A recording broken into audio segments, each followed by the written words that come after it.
Olá pessoal, seguinte, olha só, eu quero trazer uma informação que não é nova. Ah, professor, informação que não é nova? Não, é uma informação que não é nova para corroborar com a informação que é sim muito nova. Deixa eu te explicar.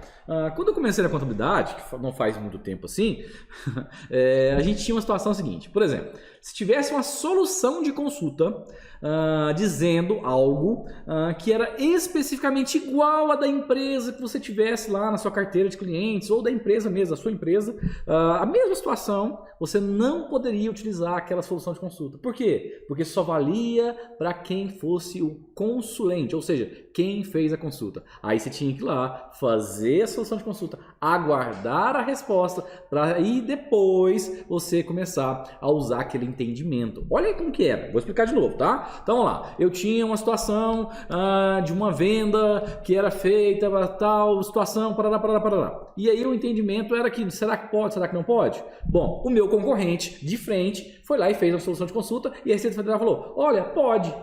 E aí ele poderia continuar fazendo e eu não poderia, porque eu não tinha uma solução de consulta em meu nome. Era assim até 2013. A partir de 2013, aí veio a Instrução Normativa 1396, estou com ela aqui, Instrução Normativa 1396, falando sobre o efeito vinculante da solução de consulta. Isso trouxe um grande benefício para todo mundo, para a Receita Federal, para a gente, para todo mundo. Imagine você a quantidade de respostas iguais que a Receita Federal tinha que dar só porque ela tinha feito uma consulta atrás e ela tinha que falar, olha, pode, isso não pode, porque ela tinha que responder consulente por consulente. Agora não, se tem uma solução de consulta que for aparentemente ou dentro das mesmas especificações do consulente primeiro, aí sim todos os outros poderiam usar, mas tem que ser baseado nas mesmas especificações tributárias, situações comerciais aparentes, tá? Não pode ser algo, é quase igual, não, tem que ser aparentemente e tributariamente bem parecido, então tem efeito vinculante, ou seja, o meu vizinho, o meu concorrente foi lá e fez uma solução de consulta, ou uma empresa lá do outro lado do país, não tem problema, fez uma solução de consulta que cabe com o meu negócio, que cabe com o negócio do meu cliente, ok, cabe, então tá, eu uso como base dali para frente para fazer todas as minhas operações. Professor, tudo bem, mas o que você está falando isso? Isso é de 2013, como assim essa história de efeito vinculante? Deixa eu ler o artigo 9º, né, o artigo 9º, para você entender o que eu estou falando, tá? O artigo 9º da Solução de Consulta 1396, olha só. A solução de consulta, COSIT, e a solução de divergência, a partir da data da sua publicação, ou seja, 16 de setembro de 2013, não é novo, é lá antigo, tem efeito vinculante no âmbito da Receita Federal. Respaldam o sujeito passivo que as aplicar, independentemente de ser o consulente, desde que se enquadre na hipótese por elas abrangida, sem prejuízo de que a autoridade fiscal, em procedimento de fiscalização, verifique o seu efetivo enquadramento. Antes, se não tivesse solução de consulta no nome, a Receita Federal poderia, eu disse poderia fazer uma auto de infração, porque não tinha aquela solução de consulta, não valia para aquela empresa, porque ela não tinha, né, aquela solução de consulta em seu nome. Tá, e aí isso passou a valer, mas por que eu estou dizendo isso? Por causa de informações novíssimas. Eu tenho solução de consultas que eu quero aqui debater com vocês. Olha só, solução de consulta COSIT a 72 de 24 de junho de 2020, falando o seguinte, receita bruta, prestação de serviços, preço do serviço, reembolso de despesa. Isso a gente ouve todos os dias. Ei, todos os dias. É a seguinte, olha como que é a consulta, né? A consulta é a seguinte. Eu posso descontar o valor que foi feito na utilização de despesas para a prestação de serviço? Ou seja, deixa eu usar, né? Deixa eu usar os termos que foi utilizado na solução de consulta e depois a gente amacia isso. Vamos lá, ó. No âmbito do Simples Nacional, a receita bruta da atividade de prestação de serviços compreende o preço de serviços prestados, não importando a denominação que se dê a esse preço ou a parcela de preços.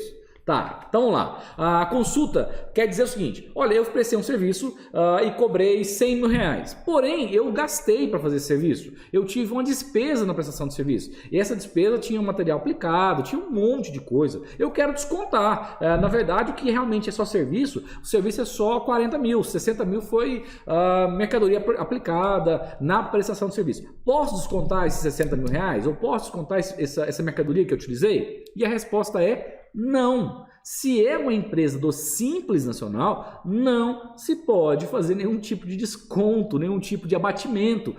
O Simples Nacional já é um regime tributário de favorecimento. Está nele quem quer aquele tipo de favorecimento. Se não quer aquele favorecimento, aí teria que partir para um lucro real, que aí sim você faria tributaria apenas a questão do lucro e não só a receita bruta. Se tratando de Simples Nacional, baseado nessa solução de consulta 72 aqui, de 24 de junho de 2020, ele não pode descontar. Ah, professor, mas eu tenho uma situação aqui que a gente vai lá e a gente coloca só o valor líquido do serviço. Eu posso fazer isso?